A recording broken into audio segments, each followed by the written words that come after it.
Founded at the start of the 9th century by King Jayavarman II, Angkor was the capital of Cambodia until the 15th century. In 1431, it was sacked by Thai invaders, and for over 400 years, the city remained forgotten, lost in the depths of time.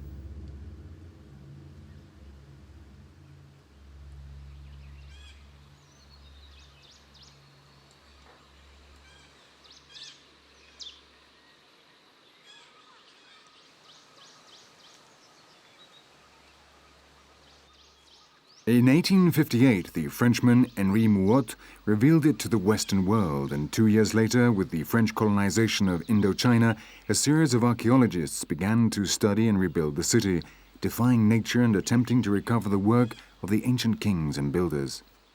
But with the difficult political and social situation of Cambodia, they were doomed to failure, and once more Angkor was left to be devoured by the jungle.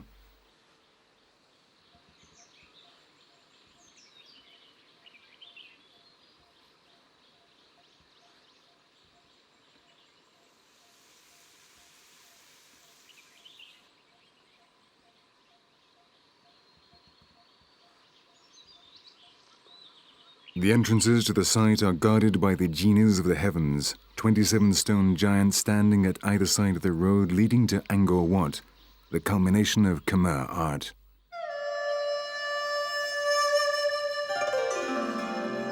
Balance, harmony, a sense of rhythm, of proportion and perspective. Henri Mouhot, in his account of his travels through the kingdoms of Siam, Cambodia and Laos, describes it thus. Beyond a wide space cleared of all vegetation stretches an immense colonnade, crowned by 5 towers in the shape of lotus flowers.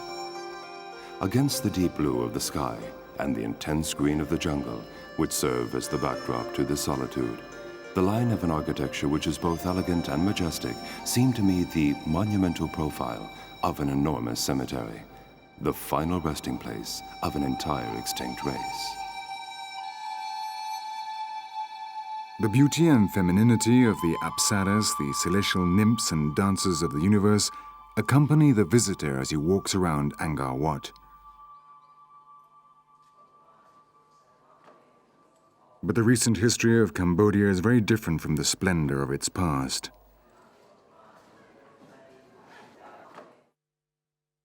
In 1975, Saloth Sar, better known as Pol Pot, plunged his country into the most profound hell.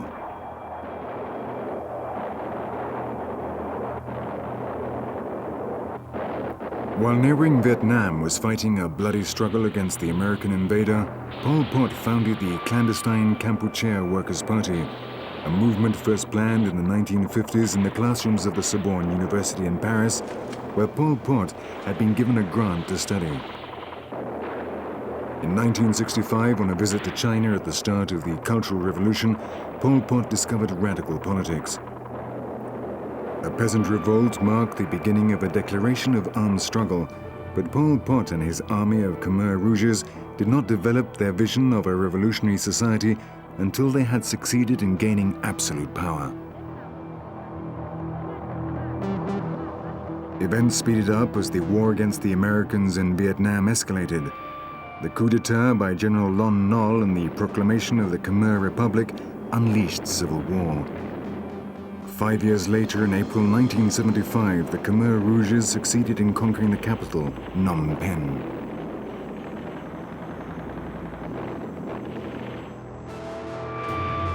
The population, weary of war, welcomed the visitors as heroes bringing peace. But what they could never have imagined was that very same day a nightmare had begun and would continue for 4 long years. The worst was yet to come.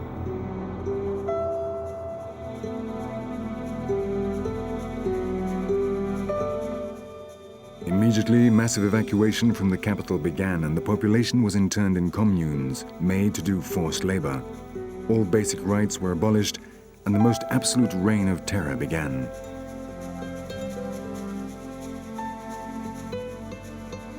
In a matter of hours, Phnom Penh became a ghost town, and all forms of property were abolished. The markets, the currency, the media, telephones, and the postal service all disappeared. Pol Pot, Big Brother #1, was finally able to put into practice what he had dreamt of for so long. The intellectuals must learn from the young, illiterate peasants.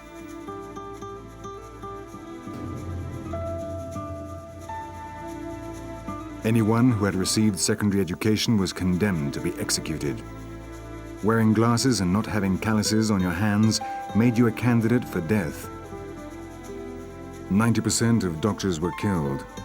Babies were murdered by throwing them against trees, and using hose in order to save ammunition, thousands of Cambodians were wiped out. The fields of Cambodia were soon strewn with dead bodies in a holocaust comparable to that of Hitler or Stalin, and which cost the lives of 2 million people, that is, a third of the population. Tol Kork, a suburb of Phnom Penh, was the place chosen to bury over 20,000 victims. Today we can still see the mass graves of the most horrific, blood-curdling place in Southeast Asia.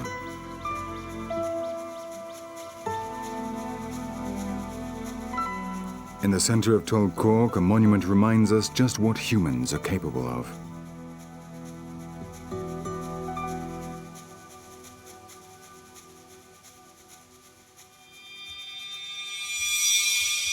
And the most horrifying thing of all is that the assassins were boys and girls of between 10 and 15 years old who were turned into killing machines through sessions of political indoctrination.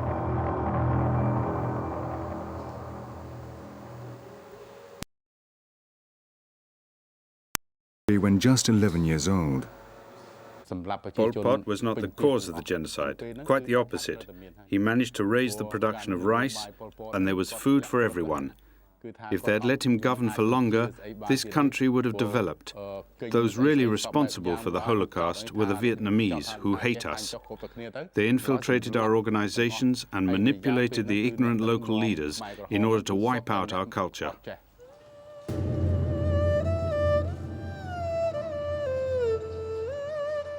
The democratic regime of Kampuchea converted the Tual Sravi Catholic school into the main detention and interrogation center of the political police. Known as S21, it remains the greatest symbol of Pol Pot's reign of terror.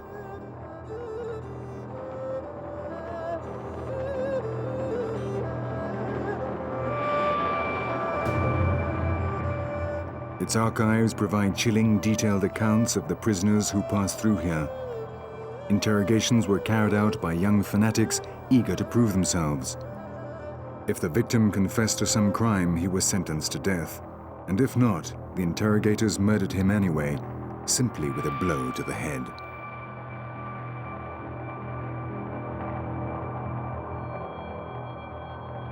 In order to stop the torture, prisoners had to declare themselves guilty of one of 3 basic accusations. Either they were agents of the CIA, the KGB, or the Vietnamese secret services. Daily they were subjected to such brutal punishment that many of them simply could no longer bear it and took their own lives, throwing themselves from the upper floors. To avoid these suicides, the Khmer Rouges put barbed wire around the walls of the entire building.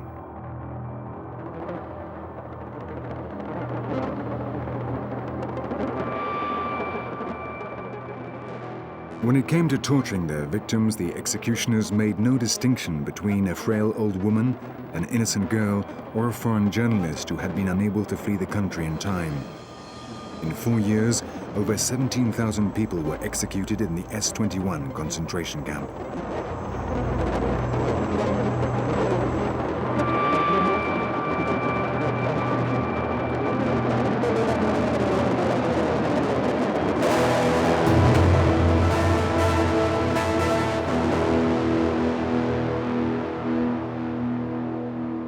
In one of the rooms, we can still see the piles of clothes of those innocent victims exterminated by their own people.